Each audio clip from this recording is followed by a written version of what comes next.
Okay, guten Morgen, liebe Matrixer. Ihr habt's schon Abend. Nein, hier ist Nachmittag in Mexiko. Gleich 16 Uhr, ich habe schon Hunger.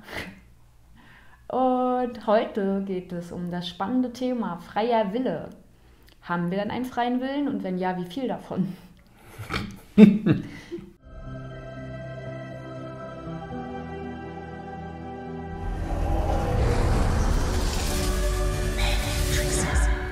Ja, der freie Wille ist ein ganz spannendes Thema und hat schon viele Philosophen beschäftigt. Da gibt es eigentlich drei Formen oder drei Hauptströmungen in der Philosophie. Erst einmal gibt es einen freien Willen. Ja, es gibt einen freien Willen. Andere Philosophen sagen nein. Die vertreten da eher die deterministische Philosophie. Das heißt, alles ist vorherbestimmt. Ja. Und dann gibt es noch die fatalistische, philosophische Gedankenströmung, sage ich mal, die eben sagt, alles wird von einem Schicksal regiert. So, Schicksal, also Fatalismus und Determinismus haben ja gewisse Ähnlichkeiten. Ja. Ja, die einen sagen, alles ist vorherbestimmt, die anderen sagen, ja, alles läuft so, wie es eben laufen muss. Und dann gibt es natürlich die multiversale Gedankenströmung, beziehungsweise die davon ausgeht, aufgrund einer Fülle von Millionen von Möglichkeiten, aus die jeder eben auswählen kann, existiert der freie Wille. Ich denke, es ist ein deterministischer freier Wille.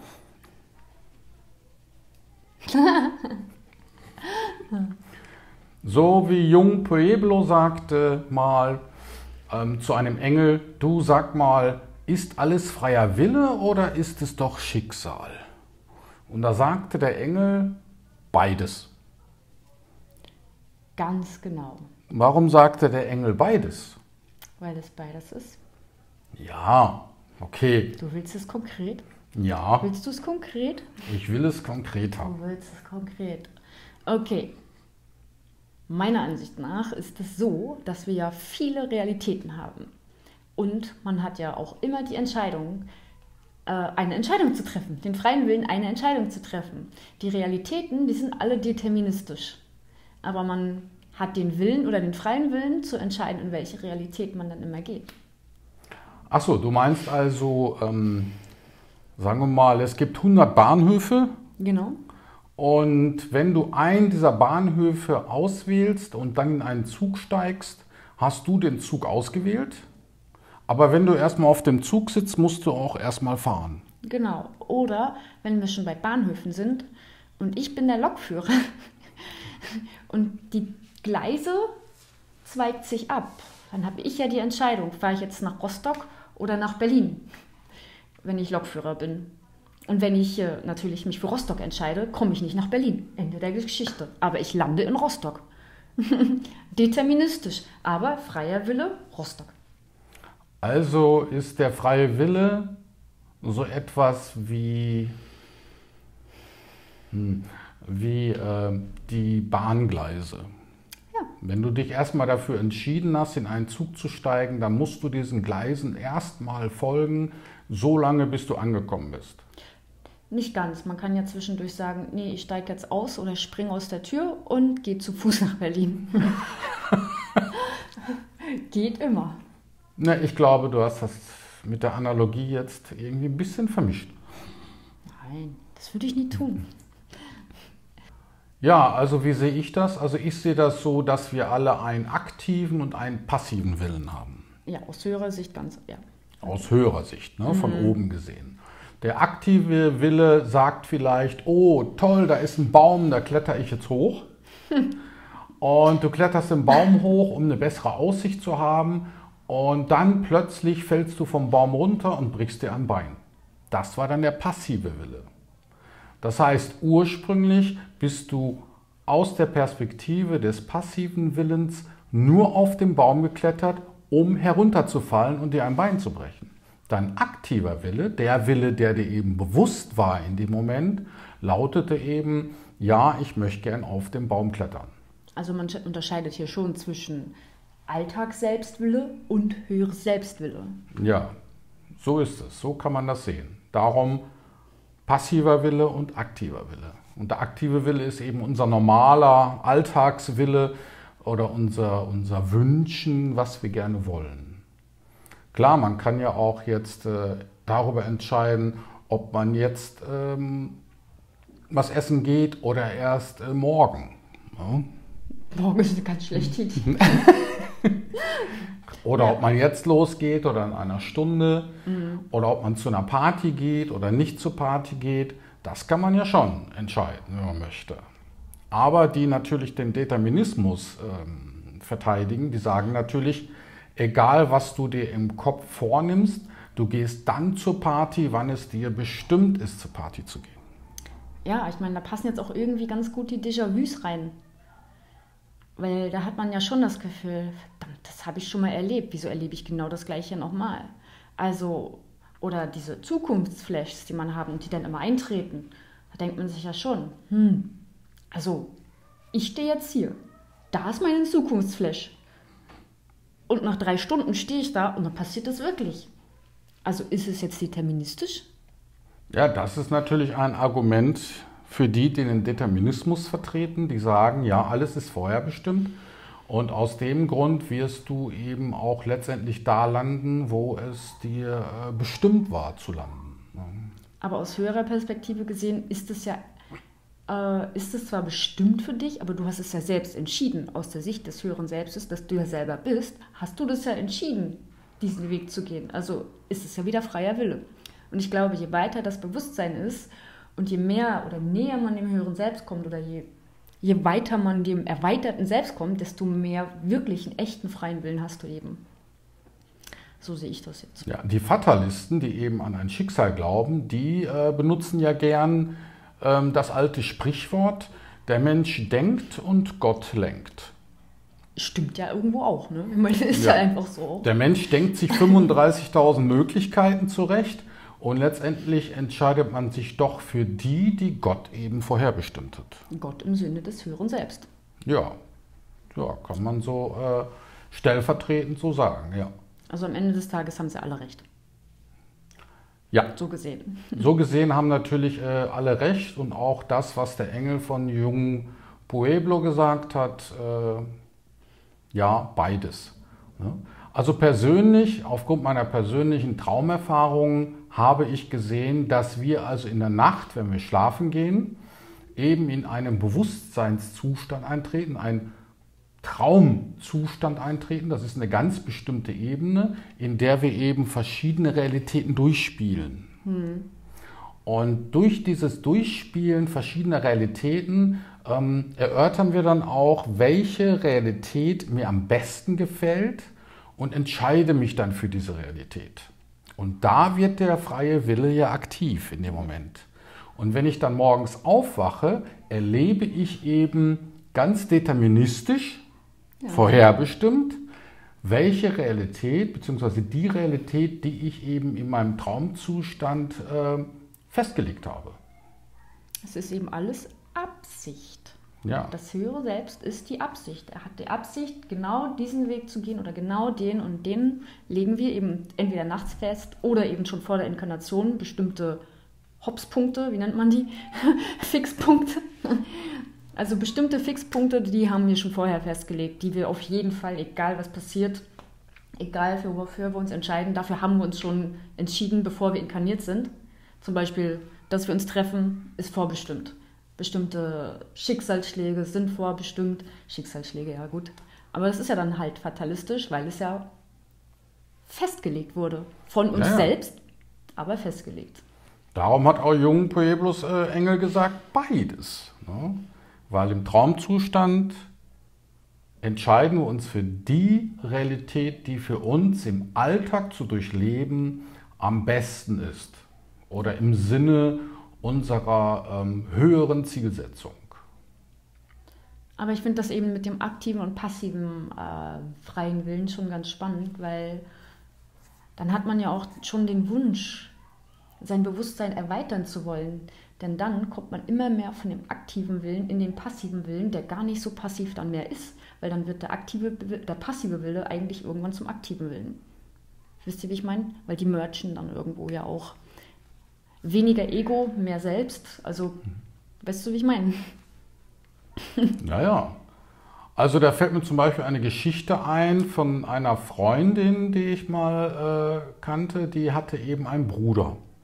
Und der Bruder hat sich jahrelang eine feste, tolle Partnerin gewünscht und hat nie eine gefunden. Nie. Jahrelang hat er gesucht. Er hat zwar einige Angebote bekommen, sage ich mal, aber da war nie das Richtige dabei. Und eines Tages hat sie mich angerufen und hat gesagt, oh Jonathan, mein Bruder ist verunglückt mit dem Motorrad, der liegt jetzt im Krankenhaus, ist querschnittgelähmt. Und die Krankenschwester, ich krieg so eine Gänsehaut. die ihn da gepflegt hat, war dann seine Traumpartnerin. Die haben sich da besser kennengelernt und haben dann geheiratet und blieben dann zusammen. Ich sagte, Berle hat dann, ja, so ist das Schicksal. Schicksal, Ja. das ist eben vorbestimmt. Von dir Natürlich, selbst. ja, natürlich kann man sich jetzt fragen, um eine Partnerin zu finden, will man das dann wirklich dafür opfern, nämlich nie mehr gehen zu können, querschnittgelähmt zu sein, nur damit man sein Ziel erreicht? Das ist natürlich dann auch schon ein verständliches Argument. Ja, vom Alltag selbst aus gesehen, aber aus Hörersperspektive haben wir ja gesagt, ja, es hat ja nicht nur den Aspekt, dass ich jetzt eine Partnerin habe, ich meine, das hat ja auch bestimmte, ich nenne es mal Lernaufgaben, Therapieaufgaben, dann trotzdem dieses Querschnittsgelähmt. Also man spielt ja alles zusammen, weil es ist ja irgendwie, wenn man das so sieht, alles Absicht, das ist ja ein perfektes Spiel irgendwie und ja. Ja, er muss sich also im Traumzustand für diese Realität entschieden haben. Dass er sagte, gut, dann werde ich nicht mehr laufen können, aber ich treffe dann meine Traumfrau. Ja. Und das hat er wohl in Kauf genommen. Er hat es in diesem Traumzustand ebenso bestimmt mit seinem freien Willen. Damals gab es ja auch unter Physikern diesen Streit. Ne? Weißt du ja auch noch. Ne? Was ist Licht? Ist Licht eine Welle oder ist Licht Partikel? Und da haben die sich so lange gestritten, jahrzehntelang darüber, was denn nun stimmt. Ne? Und letztendlich haben sie erkannt, Licht kann beides sein. Welle und Partikel. Und genau so verhält sich das auch mit dem freien Willen. Der freie Wille kann deterministisch sein, das heißt, dass es ihn so gesehen nicht gibt, und er kann doch existieren. Und das ist eben der Punkt, ne? Dass man eben im Traumzustand sich entscheiden kann, welche Realität steuere ich für morgen an, wenn ich aufwache, und welche nicht. Und der freie Wille existiert dann also nur in einem höheren Traumzustand. Und im Alltag eben erfüllt man seinen Wunsch oder seine Wahl in diesem Zustand.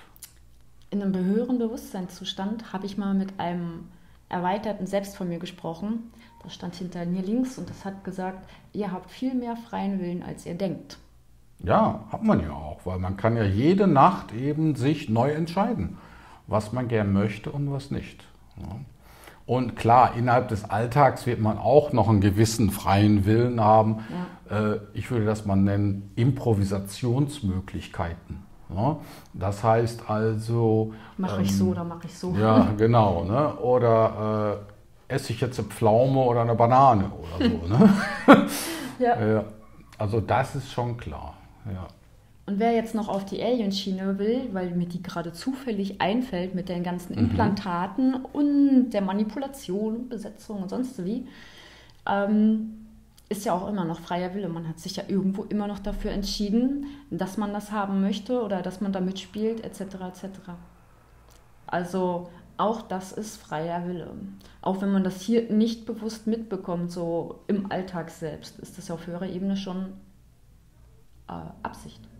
Naja, also das habe ich ja auch gesehen auf den höheren Astralebenen, da wo die Menschen eben sozusagen auf ihre neue Inkarnation warten, dass dort sehr viele Sachen abgesprochen werden. Ne? Wo dann gesagt wird, pass auf, du kaufst dir dann und dann einen Hund und ich bin dann der Hundeverkäufer und so lernen wir uns kennen.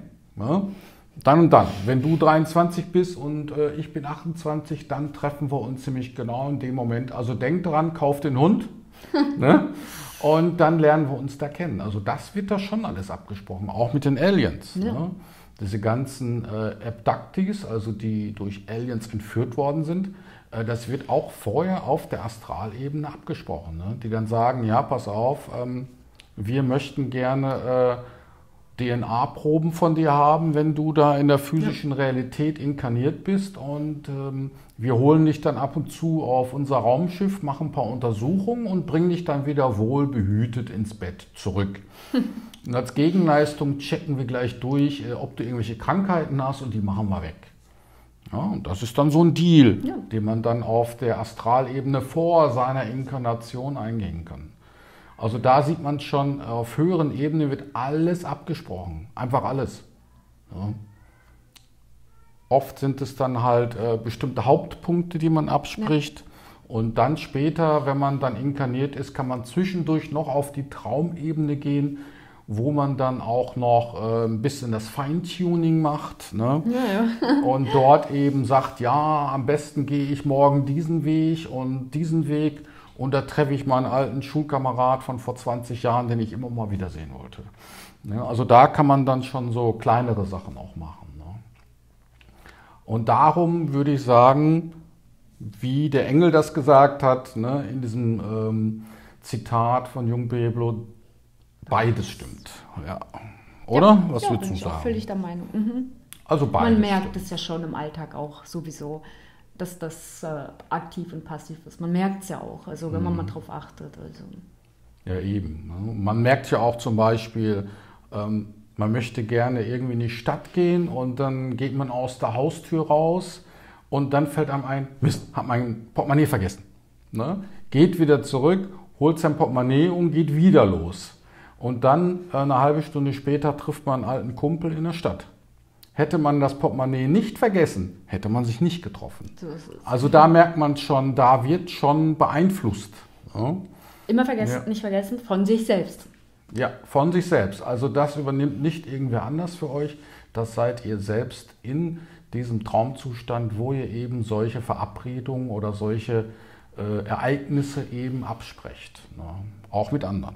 Ja. Das habe ich ja auf der Astralebene auch gesehen, dass sich da Leute getroffen haben gesagt, pass auf, du inkarnierst dich doch auch in Deutschland, ich auch. Lass uns doch, wenn du 30 bist oder so, uns dann da und da treffen. Ne? Und dann arbeiten wir da wieder zusammen. Was mit dem freien Willen einhergeht, was mir da gerade noch richtig einfällt. Mit dem freien Willen und mit der Absicht, die man ja immer selbst trifft, geht ja immer absolute Verantwortung einher. Für alles. Ja. Für alles, was man tut. Aber ich glaube, das ist ein extra Thema so. Aber dass man das schon mal im Hinterkopf behält. Ja, also das ist jetzt erstmal, würde ich auch sagen, so eine Art Beginn, über den freien Willen zu sprechen. Das hat noch viel größere Ausläufer. Und das mit der Absicht, was man alles absichtlich eben anwählt, was man sich aussucht und so weiter. Aber da können wir auch ein anderes Mal drüber sprechen. Oder mal live machen mit all euren Fragen. Ja, mal schauen. Sowas. Wie sich das so ergibt. Momentan haben wir nur schlechtes Internet. Massiv schlecht. Ja, da können wir jetzt momentan kein Live-Video machen, aber es ist auf unserer Liste. Ganz oben. Ja, weil war eine coole Aktion, hat Spaß gemacht und würden wir gern wieder machen, aber... Genau, wenn wir besseres Internet haben, dann machen wir auch wieder ein Live-Video, Leute. Okay. Haben wir's? Ja. Genug genervt. Tschüss und bye bye. Danke fürs Zuschauen, Ja. Leute. Bis zum nächsten Mal. Bis zum nächsten Mal. Ciao.